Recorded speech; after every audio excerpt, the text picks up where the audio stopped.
की बजाय हुकूमत अपने सर्वाइवल की जंग इस वक्त ला रही है। अक्टूबर बहुत आम महीना करार दिया जाता रहा, उसके बाद दिसंबर की बातें, इलेक्शंस की बातें हो रही हैं। ये सब बातें क्यों हो रही हैं और इनके पीछे कोई हकीकत भी है, ये महज ये पॉलिटिकल बयानात है। इनको सिर्फ पॉलिटिकल बयानात कहना इंतहाई गलत होगा, क्योंकि इस वक्त जो पाकिस्तान का मेजर इशू है वो इकॉनमी है। ये गवर्नमेंट के पास डिलीवर करने का सिर्फ एक ही हाल था, और इनकी सस्टेनेबिलिटी इकोनॉमी की सस्टेनेबिलिटी से डायरेक्ट इंटरलिंक करती है।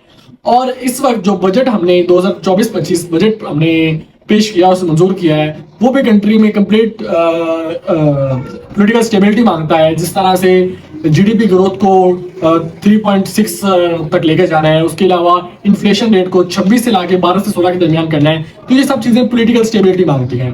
इस वक्त जिस तरह जुडिशरी की जानिब से पाकिस्तान तहरीक इंसाफ को सपोर्ट किया जा रहा है, क्योंकि बिला आखिर तमाम मामला जुडिशरी पर ही गिरते हैं।